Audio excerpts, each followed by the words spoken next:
por el día de hoy. ¿Y graba esto, no? Ahí está grabando. Chiquillos, antes que todo, bueno, no nos había saludado. Buenas noches. La clase del día de hoy, como les mencionaba, en la clase anterior vimos lo que es el martillo de cabeza. Hoy día vamos a ver el martillo de fondo. ¿Ya? Vamos a analizarlo. ¿Cuáles son sus principales ventajas? ¿Para qué se ocupa? ¿Dónde se encuentra? No solamente un escenario de subterránea, sino que también se encuentra en el rajo. Para algunas máquinas en particular, tiene limitaciones por el tema del diámetro. ¿Ya? Cuando son diámetros muy grandes ya no nos sirve este sistema, pero principalmente para que entendamos, chiquillos, un martillo de fondo está orientado para tiros largos. ¿Ya? Ahora, también vamos a ver un poquito de lo que es el sistema rotativo de perforación, que son las perforadoras grandes del rajo, ¿ya? Que también hay unos datos importantes, que es el tema del traslado, la velocidad de traslado de las máquinas, que es importante cuando tú cuantificas, por ejemplo, cuánto te va a demorar en perforar una cancha o un área a tronar, ¿ya? Cuánto te demora en prepararlo, porque igual, por ejemplo, tienen velocidades de las que están arriba de oruga, yo creo que entre unos 2, 3, 4 metros por kilómetros por, perdón, vamos a decir metros, kilómetros por hora. Pero la velocidad es bajísima. Estos equipos no están hechos, los del Rajo, no están hechos para moverse en grandes distancias. No así los camiones, estamos hablando de la parte de perforación, entendamos eso. Ya, así que ahí vamos a ver algunos conceptos, pero de alguna forma sirve para poder terminar. Pucha, yo tengo un barden de 5 metros, tengo una velocidad de traslado, ¿cuánto me demoro en posicionarme, en empatar todo el cuento, ¿cierto? Para poder empezar a generar la perforación. ¿Ya? Entonces, el objetivo del día de hoy va a ser analizar las características principales de las perforadoras con martillo de fondo o de TH, down the hole, y el análisis de algunos principales principios de perforación rotativa que son los triconos. ¿Ya? Hay que entender algo, chiquillos, que los equipos, o los accesorios, mejor dicho, o los sistemas de perforación, como es el rotativo, el rotopercutivo, no son, no sé si existe la palabra mezclables, ¿ya? Pero no se pueden combinar entre sí. No puedo ponerle un martillo de fondo a una perforadora con del rajo que trabaja con tricono, no, no funciona de esa forma. ¿Ya? Hay equipos especiales, ¿ya? Y hoy día vamos a entender un poquito que también hay equipos, por ejemplo, el caso de la perforación con perforación de cabeza que se llama, o con perforadora cabeza, que esa es la OTH, la que está fuera del pozo. Esos son para tiros de avance solamente, perforación horizontal, construcción de túneles, para eso es. Y tenemos estas maquinitas que son las famosas Simba, que a veces se conocen, ¿cierto? Que a la clase pasada les decía que existe un gran acercamiento de los mineros hacia los nombres de las máquinas por la primera máquina que llega a la faena. Y la Simba, como les decía, era un modelo que básicamente es lo que más pega en estos sistemas de perforación. ¿Ya? Bueno, la perforadora DTH, ¿ya? Que es down the hole, como les decía al principio, la diferencia está que el percutor, ¿ya? O el elemento que produce la percusión, ¿ya? Que es un pistón, ¿cierto? Que tiene un recorrido y en el fondo va presionando, perdón, produciendo un golpe, un golpeteo, ¿cierto? Para producir y complementar lo que es la fragmentación de la roca y así obviamente producir la perforación o la construcción del pozo, ¿ya? Pozo, tiro, barreno, ¿ya? Jamás hoyo, ¿ya? No, que le hicimos 25 hoyos, ¿ya? Eso ya fuera de cualquier tecnicismo de minería, ¿ya? En el fondo es el elemento que proporciona la percusión, ¿ya? Que va situado en el interior del pozo. Si se fijan, ahora el martillito está acá, ¿ya? El martillito simula la percusión. La diferencia que en el otro caso, que es el OTH, ¿ya? Que va afuera, ¿ya? Que el percutor va acá, va en la misma perforadora. Aquí solamente hay un complemento para que agarra o sea, un accesorio que agarra las barras, las posiciona, y todo va conectado a este accesorio, ¿ya? Que es el famoso bit, ya complementario, que trae todo el sistema de percusión para que sea producido en contacto con la roca, ¿ya? ¿Por qué? Porque hay unas diferencias que les voy a explicar un poquito más adelante. Los elementos que proporcionan la rotación y el empuje son del todo independientes y están situados en la superficie, ¿ya? Obviamente esa máquina o ese accesorio solo produce percusión, ¿ya? Lo que es la rotación, porque es complementaria a la perforación, y también el empuje, son máquinas que están afuera, ¿ya? Son independientes de este equipito. Bueno, las perforadoras de la DTH, bueno, aquí tenemos dos perforadoras del gran fabricante sueco Sandvik. Son perforadoras, chiquillos, de rajo o de superficie, pero tienen la particularidad que son perforadoras de precorte. El precorte es la última línea que se diseña en una cancha de tronadura. Generalmente van inclinados para darle el ángulo a la cara del banco. Y es importante, chiquillos, definir un buen ángulo, ¿ya? Y ese ángulo básicamente lo que te da la estabilidad del rajo, en el caso de minería superficial o minería superficie. Cuando uno diseña, ¿ya? Y tengamos el curso de geomecánica o estabilidad de siso rocoso, ahí se ve muy bien cómo afecta el ángulo de la cara del banco. No existe una posibilidad, por ejemplo, de decir como, pucha, sabéis que me equivoqué en el ángulo y el ángulo era, no sé, 10 grados menos. Me quedó muy, muy agresivo el ángulo de la cara del banco y, bueno, voy a tener problemas de estabilidad, debemos hacer. Eso no se ocupa mucho. La idea es que te equivoques en el papel, o sea, que te equivoques diseñando, pero no construyendo. Hay una gran diferencia, chiquillos, entre la parte operativa y la parte civil, ¿ya? La parte civil, mucha gente a veces me pregunta, bueno, muchos alumnos me preguntan a veces, profe, ¿cuál es la diferencia entre un civil y un ingeniero de obra o de operaciones? La gran diferencia, chiquillos, es que el viejo de operaciones ejecuta, ¿ya? Tiene interpretación, sabe cómo trabajar las máquinas, sabe los rendimientos. La gran diferencia del civil es que el civil es el que piensa el proyecto, ¿ya? ¿Por qué ese ángulo? ¿Por qué no eh, un ángulo menor? ¿O por qué se puede trabajar con un ángulo más agresivo? Un ángulo más agresivo se denomina que está más cerca de los 90 grados, ¿ya? O sea, en ningún caso era ángulo 90 grados, ¿ya? Para que más o menos tengamos una idea. Esa es la gran diferencia, uno va antes que el otro nomás, ¿ya? Pero en el fondo las dos pegas son igual de importantes. ¿Tiene restricciones? Por supuesto que tiene restricciones. Dice las restricciones de que impone el martillo de fondo en cuanto al diámetro del pistón son mayores que los pequeños diámetros de perforación. Porque en el fondo, chillo, es una perforación súper efectiva. ¿Ya? Una perforación bastante atractiva para tiros largos. ¿Ya? Pero uno podría decir, bueno, ¿y por qué entonces no se ocupan en grandes diámetros? Diámetros sobre 10 pulgadas. Por una sencilla razón. Los componentes no aguantan, ¿cierto? Una percusión para diámetros o para la construcción de diámetros tan grandes. ¿Ya? Dice, pues puede afirmarse que los martillos de fondo de mayor diámetro son más efectivos que los de pequeño diámetro, obviamente porque existe un mayor contacto. Igualmente puede decirse que para diámetros de perforación inferiores a 80 milímetros no existen martillos de fondo. ¿Ya? Ahora, chiquillos, cuando nosotros queremos hacer, por ejemplo, perforadora, o queremos hacer una perforación de avance, un tiro horizontal hacia adelante, ¿por qué no se ocupa este escenario? Porque cuando las piezas son muy chiquititas, imagínate un bit de 45 milímetros, o sea, de 4 centímetros y medio, tuviera una percusión directa, ¿ya? Obviamente el accesorio te va a durar nada, ¿ya? Por eso que dice que para perforaciones inferiores a 80 milímetros no existe la posibilidad de trabajar con perforadoras de TH, ¿ya? Para que tengamos igual ese rango de trabajo. Y en el fondo acá no hay mucho la innovación, está bien estandarizado. Hasta 80 milímetros, ¿cierto? Perforación rotopercutiva con martillo de cabeza. Y acá, ¿cierto? Sobre 80 milímetros, perforación con martillo de fondo. Diferente sería cuál es el largo que queremos alcanzar. ¿Ya? Eso igual influye mucho en lo que es la selección de los aceros. Perdón, del escenario de perforación. Sin embargo, no todos son desventajas para el martillo de fondo. Este sistema también tiene importantes ventajas en comparación con el martillo de cabeza neumático, como lo son. ¿Cuáles son las principales ventajas? Bueno, que existe una menor pérdida de energía, o una menor pérdida de transmisión de energía.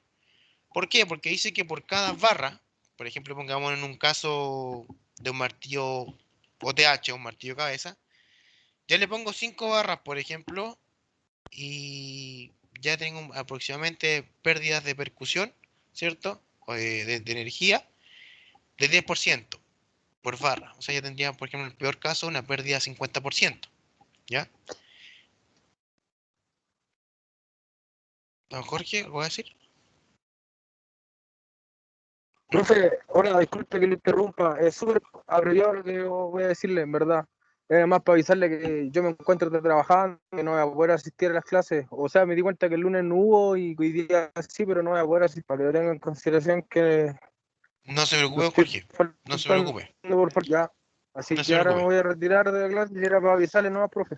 Ya, don Jorge, ni un problema. Le agradezco la información. Muchas No se gracias. preocupe. Vale, vale. Muchas gracias, Buenas profe. noches. Hasta luego. Chau, chau. Ya, entonces abarcamos esto cerca de una pérdida de un 50%. Entonces, por eso ya cuando una perforadora, por ejemplo, radial, una Simba, no puede trabajar con una percusión que esté fuera del pozo porque obviamente ya a la quinta, sexta barra ya básicamente no hay transmisión de energía y el desgaste y la fatiga de los materiales ya empieza a afectar directamente, ¿ya? Obviamente al tener una menor pérdida de energía, ¿qué afecta? Afecta la velocidad de perforación, ¿cierto? Que obviamente va a empezar a disminuir. Ahora, de las perforadas de H, ven, aquí yo puse especialmente esta imagen, voy a traer al frente. Si se fijan ahí, dice Simba, ¿ya? Esa es la perforadora que es de tiro largo, un jumbo de producción, ¿ya? Si se fijan ahí está el carrusel, el que afirma las barras, ¿cierto? Ahí está para poder empatar, ese brazo se gira para poder perforar de forma radial. Pero lo que quiero decirles, chiquillos, y chiquillas, que en el fondo el mal concepto utilizado de Simba es este, ¿ya? Ese es el modelo, pero obviamente dependiendo del fabricante tienen otros nombres, ¿ya? Cuando quieran buscar por el fabricante Sandvik, búsquenlo como DL, ¿ya? DL, que son las mismas máquinas, pero paralelos competitivos. Tiene un mejor aprovechamiento de energía neumática al aprovechar el escape del martillo como aire de barrillo, ¿cierto? Para la evacuación del detritus. Obviamente, como eso inyecta, trabaja una perforadora neumática, ¿cierto? Que produce el movimiento del pistón para que produzca la percusión. Tiene una válvula de descarga y esa descarga igual sirve, ¿cierto? Para barrer el material hacia afuera. Menor nivel de ruido, obviamente porque la perforadora está dentro del pozo. Menor fatiga de las varillas de la alta perforación, ¿ya? Porque obviamente acá en las barras solamente hacen una pega de sostenimiento y unión, a diferencia de lo que es el cabezo del martillo de cabeza, que ese ya es un tren de transmisión de energía, que son conceptos distintos. Menor fatiga de las varillas de ya se lo dije recién, y menores desviaciones, ¿ya? Aquí tengo un gráfico, ¿ya? Que más o menos para que entiendan cómo se desvía más o menos, dependiendo de lo que podríamos ocupar en lo que es un escenario de perforación. El top hammer, ¿ya? Que el top es como algo, ¿cómo llamarlo? Eh, Proporcionalmente un OTH, ¿ya?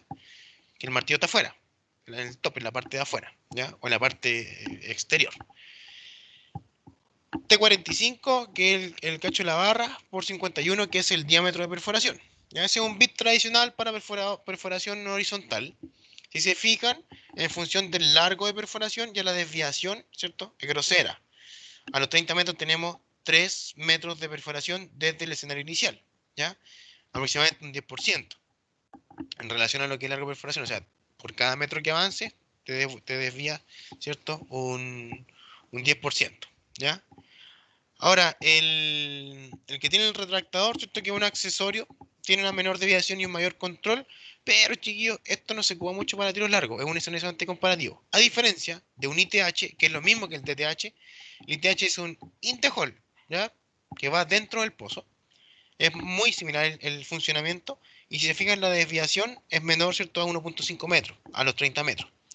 Entonces, obviamente, ya tenemos un mayor control, ¿cierto? De lo que es el escenario de desviación, que obviamente es lo que nos podría afectar mayormente a nosotros, ¿ya?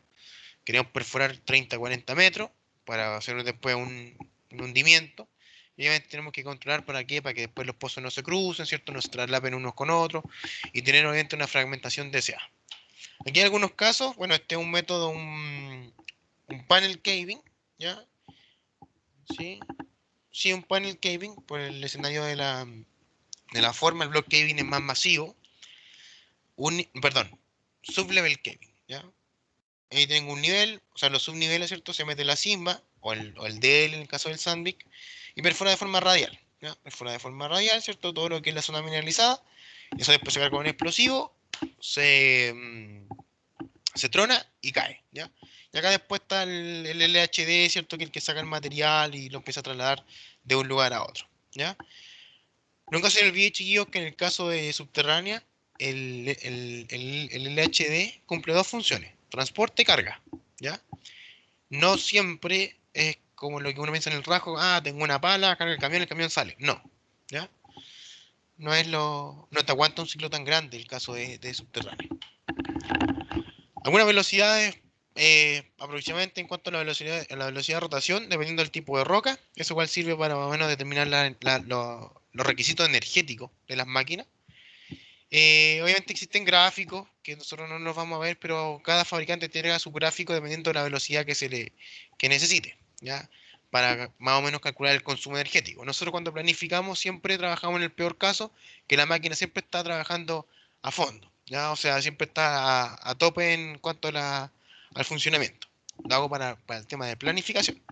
Siempre existe un mejor escenario en la parte operativa porque obviamente la máquina nunca está en un 100% el día que está trabajando. Siempre hay ciclos de trabajo, ¿ya? Y dependientemente del tipo de roca que estés encontrando. En el rajo, perdón, el macizo rocoso obviamente está compuesto de distintos escenarios, ¿cierto? Sobre todo los yacimientos que son por partes masivos, que tienen distintos tipos de roca, distintas litologías, entonces obviamente afectará dependiendo de qué tipo de roca te encuentres, cómo trabajar cierto escenario de perforación para controlar principalmente lo que es la desviación, ¿ya? ¿Cuáles son sus desventajas? Bueno, hablamos un poquito de lo que son los diámetros, hablamos de diámetros, ¿cierto? De 12 a Ese que está 200 mil. ahí, ¿Ah? Ese que está ahí, sí, ese que está ahí. Límite de diámetro, chiquillo. ¿de qué? No sé si me habla a mí o está hablando con otra persona, don Miguel. Bueno, Disculpe, que estaba hablando. no, tranquilo, que se me está hablando a mí. No se preocupe, no se preocupe. Chicos, en el tema de los diámetros, ya obviamente igual existen ya en ese rango un poco más complejo. Riesgo de pérdida del martillo. Generalmente no pasa, pero también se podría cortar algún complemento del accesorio que obviamente te puede dejar el martillo instalado en el pozo. Obviamente ya ahí, si ya estáis sobre los 10, 15 metros, ya olvídate del accesorio, ya no lo vas a poder sacar. Ya es como sacar un tornillo rodado que está, no sé, a 10 metros de profundidad. Básicamente no tenéis cómo engancharlo, así que está cortado sobre todo. Y los compresores de elevado consumo energético, ¿ya? Porque te requieren mucha presión. Trabajan entre 2 a 4 bares más o menos. ¿Ya? Que harta presión. ¿Ya? Las ventajas que tienen, la velocidad de penetración casi constante, ¿ya? Menor desgaste de las brocas, vía útil de las barras más prolongadas, porque obviamente la barra, como les decía, solamente produce un tema de unión y sostenimiento, a diferencia del caso del OTH, que te produce, ¿cierto? Un riel o un tren, perdón, de transmisión de energía. Menor desviación de los barrenos, que como lo vimos en función del gráfico, menor consumo de aire, ¿ya? Y menor desnivel en el área de trabajo. La ventaja particular que tienen estos accesorios chiquillos, que están diseñados para tiros largos. Eso es la principal ventaja, ¿ya? Eso con respecto a los DTH, ¿ya? Ahora, con el sonido de las perforaciones rotativas, ¿ya? Olvídense de la percusión. Aquí no hay una máquina que produzca roto percutivo, ¿ya? No hay nada que percuta, obviamente, que produzca la percusión, ¿cierto? En el tricono. El tricono está hecho para solamente moverse, ¿ya? No para ser golpeado. ¿Por qué se los digo? Pues son equipos tan grandes que están diseñados, ¿cierto? Para que de acuerdo a la forma que tienen, ¿cierto? Hagan el arrastre del material y produzcan la perforación, ¿ya? Obviamente están descentrados, son cónicos y producen un movimiento oscilatorio. Eso les voy a explicar cómo funciona.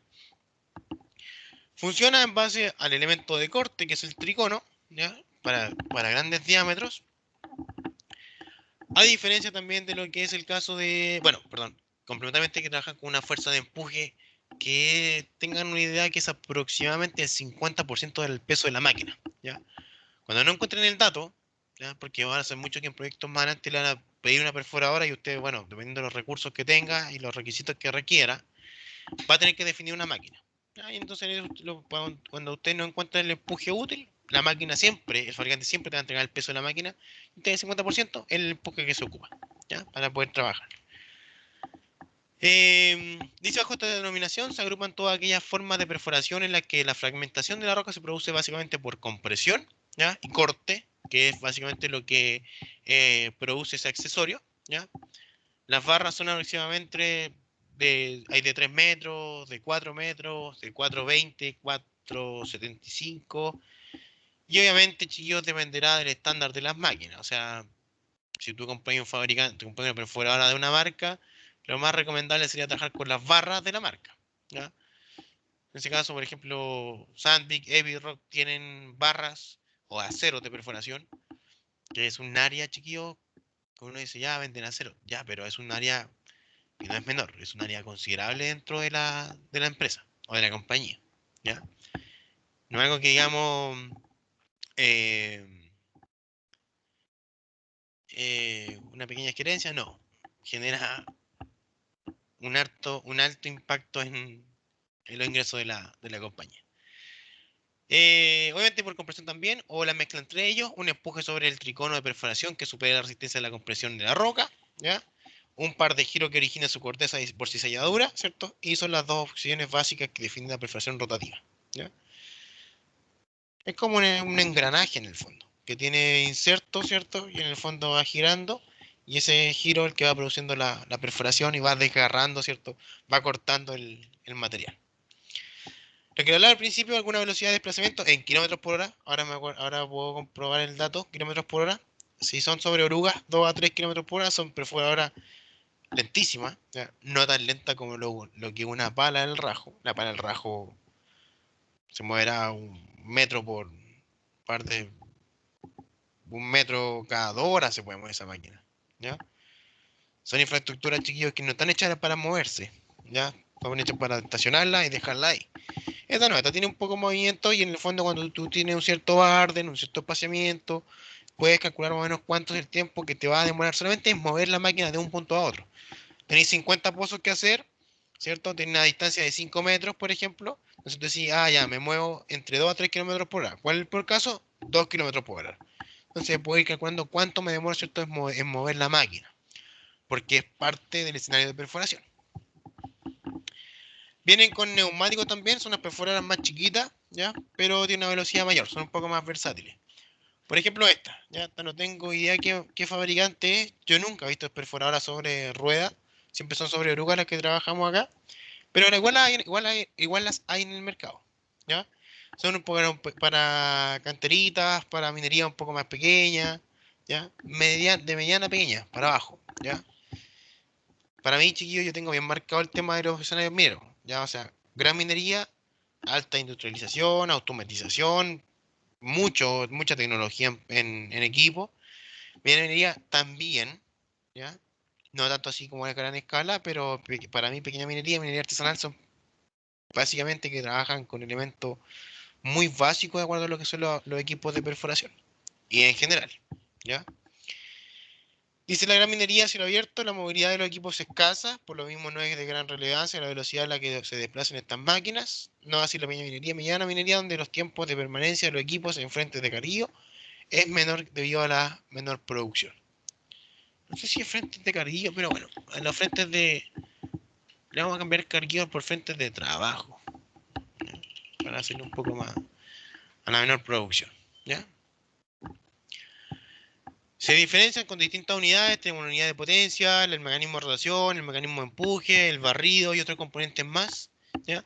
Que la potencia básicamente es la que genera la energía suficiente, ¿cierto?, a través de sus motores diésel para poder perforar diámetros superiores a 8 pulgadas, ¿ya? O sea, ya tenemos diámetros sobre 8 pulgadas, sobre 6,5 incluso, ya tenemos estos escenarios de perforación de gran minería. Esta es una máquina de Epiroc, ¿ya?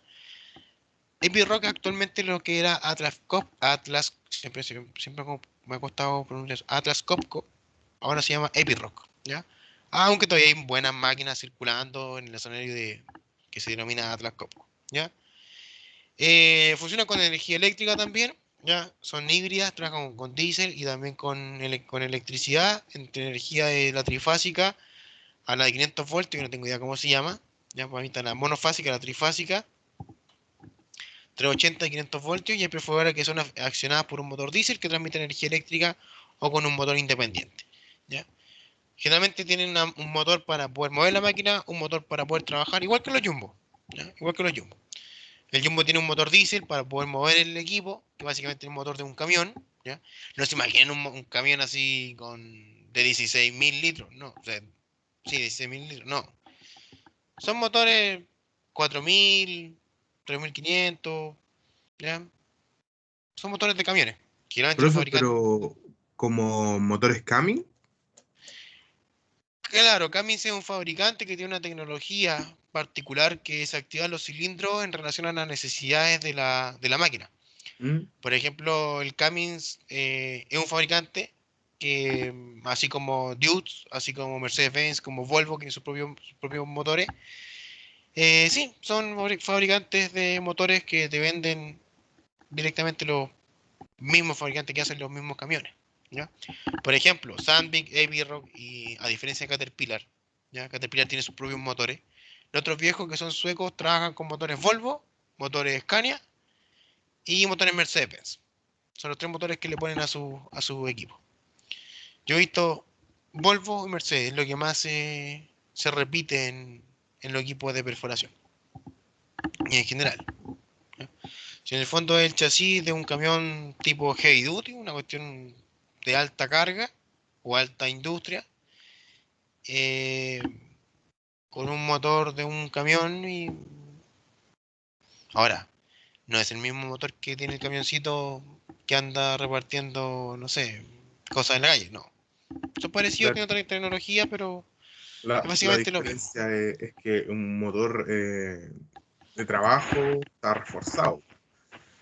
En cambio, con un motor de común y corriente, la mayoría son de aluminio y cualquier cosa, cualquier rebote, se lo echan, pues. Esa es la diferencia con los motores heavy duty, como dice usted. Ujú.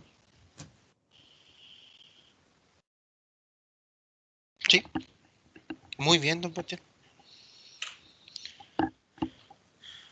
El mecanismo de rotación, que básicamente es el que transmite la herramienta, ¿cierto? O el torque necesario para poder producir la rotación, tanto de la barra para que también gire, obviamente, los elementos del trígono, ¿ya? Dice que, bueno, es un sistema que provee un motor eléctrico hidráulico montado sobre el cabezón interiorizante. Y eso ya es un poco más técnico, ¿ya? En los equipos dice que son de mayor tamaño, que son 100% eléctricos. Se utiliza preferentemente un motor eléctrico corriente continua con su eje de posición vertical que permite una fácil regulación de la velocidad de rotación en un rango entre 0 a 150 RPM, ¿ya? La RPM, chiquillo, acá igual se pueden determinar, pero creo yo que ya es algo que depende netamente del operador. Si tú estás interesado en ser operador de máquina de perforación, obviamente se podría darle una vuelta más a lo que son las revoluciones por minuto, pero el tema de la teoría, ¿cierto? Se acerca harto a lo que es la práctica, pero creo en lo personal, que no es tan significante, ¿ya? ¿Por qué? Porque obviamente tú no le decir al viejo, oiga, baje la RPM. No, el viejo es el operador y el viejo que sabe, ¿ya? Tú tienes que medir los tiempos de perforación, que es diferente.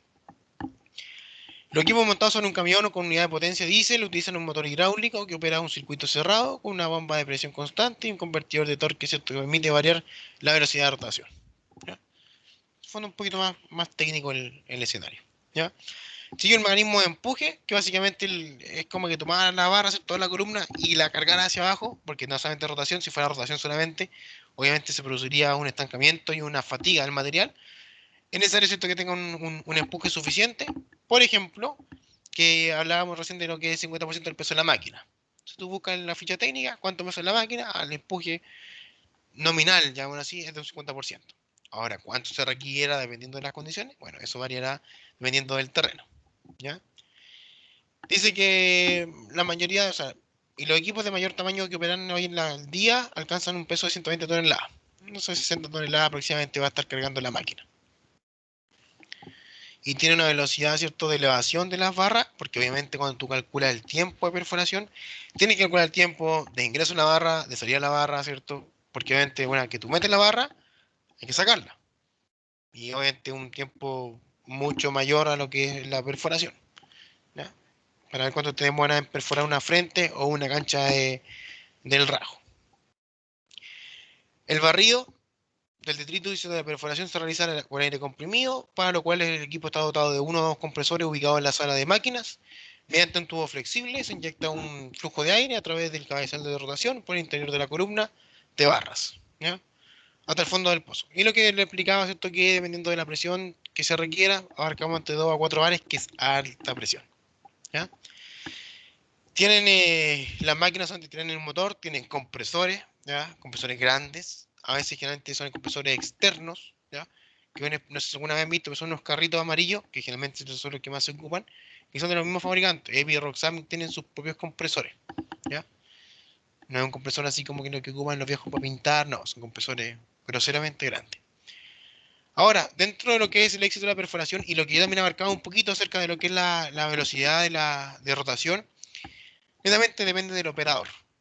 Hay así como hay operadores buenos, hay operadores que no son tan buenos. No quiero decir que son malos, porque son buenos, ¿ya? Pero sí hay algunos que se le dan mejor, un poco mejor las cosas.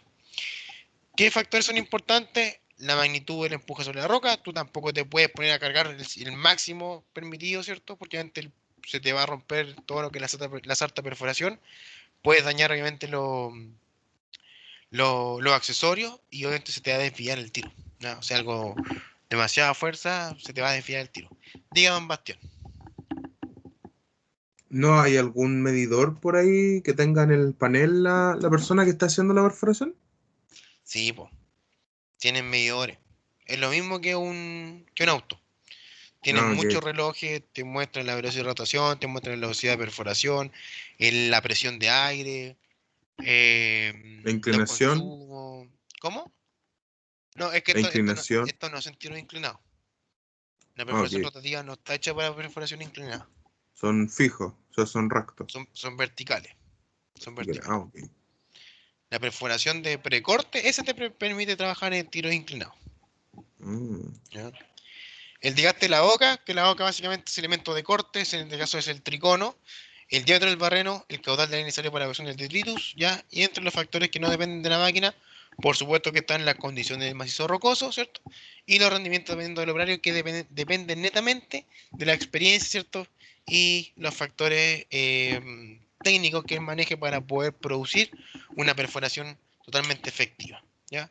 Aquí hay un tipo de roca y se traduce a un poquito de lo que es la velocidad de rotación. Obviamente, chiquillos, acá usted puede decir, ah, mira, a ver, rocas blandas, con baja compresión, alta velocidad. Obviamente, porque no te pone resistencia. A diferencia, por ejemplo, de rocas muy duras, tú tienes que, ¿cierto?, bajarle un poco la que es la velocidad de rotación para que obviamente se produzca un desgaste y obviamente no te produzca una fatiga excesiva de los materiales. Finalmente entramos en la parte de los triconos. Aquí están con algunos componentes esenciales, ya, lo que son el valero, por ejemplo, lo que es el tubo de inyección, lo que son los hombros netamente es el accesorio para poder generar la estructura del tricono y obviamente que es la que está en mayor contacto con las paredes del pozo que se está construyendo, ¿ya? Eso es a grandes rasgos. Tenemos área como de incrustación, que son los dientes o insertos de tricono, ¿cierto? Que es lo que penetra la roca y obviamente los va cortando, ¿ya? Esos dientes se gastan, obviamente, y después se mandará o a reacondicionar el accesorio o comprar uno nuevo, ¿ya? Pero la mayoría de la empresa lo que hacen lo mandan a reacondicionar. Una vez que ya se gasta el accesorio, pueden comprar uno nuevo, se manda o se cambia por otro. Son como una especie de, no quiero decir que sean retornables, ¿ya? Pero sí generan una especie como de un... Tú al comprarlo tiene un cierto descuento si le entregas, en teoría, en buen estado, un accesorio de perforación.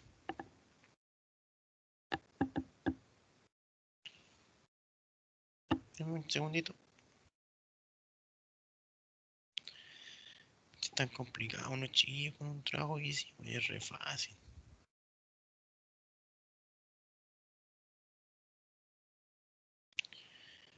Eh,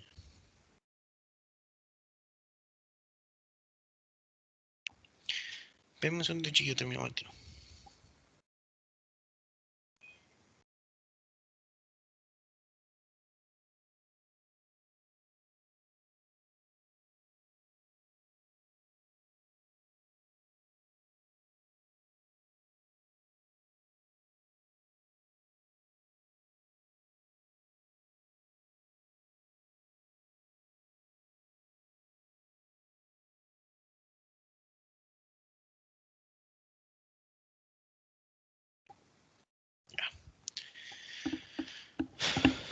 El corte, los fragmentos de roca se forman debido al movimiento lateral, ¿cierto? El desgarre de los conos.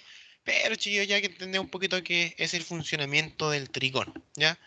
Los dientes o los insertos, ¿cierto? Que son de carburo de tungsteno generalmente, son los que producen, ¿cierto? Toda la pega de corte y perforación, ¿ya?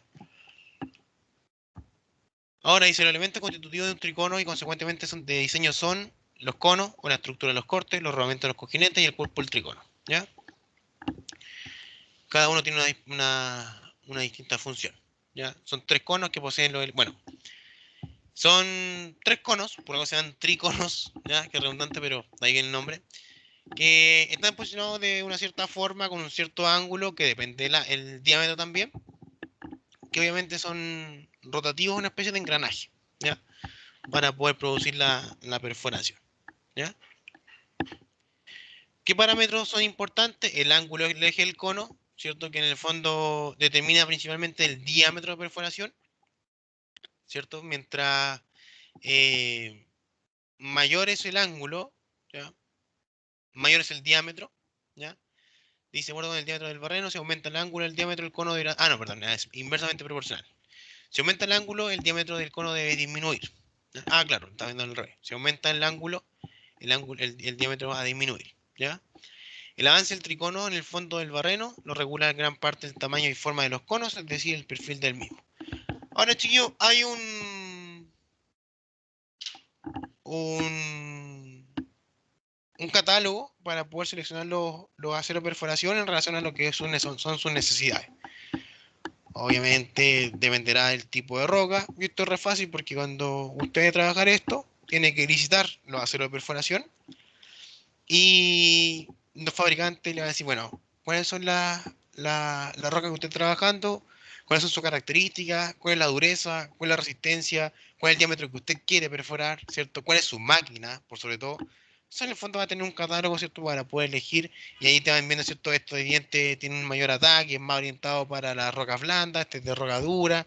Entonces, en el fondo ya empieza a ser un poco más técnico en cuanto a lo que es la selección de los aceros de perforación. Aquí está lo que es el descentramiento, ¿ya? No son concéntricos, ¿ya? En algunos casos sí, en algunos casos no, ya dependiendo del tipo de roca y el agarre que quieran tener, perdón, el desgarre que quieras generar para el corte del material, ¿ya? Ahí obviamente está el funcionamiento, si se fijan, eso es concéntrico y obviamente no comparte el mismo centro o no están centrados, ¿ya? Y el offset, ¿cierto? Que es más orientado para rocas blandas, ¿ya? Obviamente produce un mayor agarre, ¿cierto? Mayor contacto con el material, ¿ya? El ángulo del cono, ¿ya? Que dice es inversamente proporcional al ángulo del eje del cono, que son cosas distintas, ¿ya? De forma que cuando este aumenta, el ángulo del cono también debe disminuir, ¿ya? Obviamente, chiquillos, eso tiene que girar sin que se traben unos equipos con otros, ¿ya? Una especie de engranaje. Y otra cosa es el espesor del cono, ya que se debe disponer de un espesor mínimo para asegurar la resistencia estructural del cono, ¿ya? El espesor está determinado por el tamaño de los cojinetes, por la profundidad de la fresa en los triconos de dientes y por la profundidad de los encastramientos y los botones. Ya hay harto concepto técnico, ¿ya? Sí, el espesor del cono básicamente está orientado al tipo de material, depende de la resistencia y el tratamiento del material que se le haya aplicado al acero, porque en el fondo son acero. Y obviamente también se entenderá que estos equipos de gran envergadura, ¿cierto? Son altamente resistentes para poder soportar las altas presiones, ¿cierto? O compresiones, mejor dicho, de lo que genera la máquina sobre el accesorio, ¿ya? Eso es más o menos, chiquillos, el principio de funcionamiento de los escenarios de tricono para el caso de la perforación rotativa. Y no hay otro, ¿ya? O sea, cuando trabaja en el rajo, en perforación, automáticamente lo que se tiene que ir a la cabeza es tricono, automáticamente. Rotación, tricono, ¿ya? OTH, que es un martillo de cabeza, un bit simple. ¿Para qué sirve? Para perforación horizontal. DTH, ya, perforación de tiro inclinado, de gran largo, o también todo el accesorio, ¿cierto? El componente que el percutor en este caso va en el fondo del pozo, ¿ya? Y básicamente funciona así. tenemos los 3 escenarios de perforación, rotativo, rotopercutivo, y el rotopercutivo se separan en 2. ¿Ya? Ahora dependerá obviamente de los diámetros y todo ese tipo de cosas que queramos analizar. ¿Ya? Si yo tengo que perforar, no sé, por 45 milímetros, estoy sonado, ya no puedo meterle una perforación, un martillo de TH. Si abarcamos sobre 80, sí, ahí le metemos automáticamente un DTH, y sobre ya 6 pulgadas, 7 pulgadas, ya olvídense del DTH, sino que trabajamos con escenarios de rotación. ¿Ya? Y chicos, si se fijan, no es mucho o no hay mucho donde perderse. ¿Por qué? Porque obviamente un diámetro de 6 pulgadas jamás lo voy a hacer en el subterráneo. No hay un equipo que requiera, o alguna unidad que requiera 6 pulgadas de diámetro, 7 pulgadas de diámetro. Y en el rajo tampoco te va a servir perforar 45 milímetros, ni 80 milímetros. Ah, sí, para un precorte podría ser. Pero en el fondo está súper estandarizado, no hay donde perderse. Vamos a la subterránea, perforación de avance, ¿qué decir? 45 milímetros, 51, el estándar, ¿ya? Dentro de eso yo no he visto, o sea, sí hay más diámetro, pero es el estándar, más o menos, un 45, un 51, más o menos lo que se ocupa. ¿Ya? Para el tema de los ángulos los diámetros del precorte, tenéis 4 pulgadas, 5 pulgadas más o menos, que más o menos te quepa el explosivo de precorte, que es el N-Align. Y ya cuando pasamos a producción del rajo, ya entendemos que son tiros, ¿cierto?, sobre 7 pulgadas, que en el fondo es lo que nosotros vamos a ocupar. Ahora, ¿por qué les comento esto? Porque el diámetro es tu factor condicionante para el diseño que quieras abarcar. Cuando tú aprendas después al tema del diseño, al diseño de tronadura, decir, ¿en base a qué está todo? En base al diámetro. Muchas veces puedes decir, pero mira, nosotros tenemos este tipo de roca, nos recomiendan este diámetro de trabajo. Sí, dale, puede ser que sea ese diámetro el que estamos recomendando. Pero hay que ver qué es lo que tengo disponible. Hay que partir por ahí. Si mi contrato me dice, mira, sabes que tenemos diámetros de 7, 8, 9 pulgadas. No, pero es que yo voy a trabajar con 6. Bueno, no se puede. No está el contrato hecho, habría que licitar otra vez. Entonces mejor trabajamos con los equipos que tenemos, nos adaptamos a las máquinas que tenemos, ¿cierto? Y obviamente diseñamos en base a los accesorios que ya tenemos. Ahora, si estuviera en una parte de proyecto, tú decís, pucha, bueno, mira, el diseño se podría hacer con diámetro de 6 pulgadas. Bueno, entonces licitamos diámetro de 6 pulgadas. Después el viejo se vuelve a trabajar con 7. Y así nos vamos a ir pisando la cola una vez tras otra vez. ¿Ya? Pero eso es lo entretenido. Eso es lo entretenido de trabajar en esto. Chiquillos, dicho eso, esa es la clase del día de hoy. No sé si hay alguien que tenga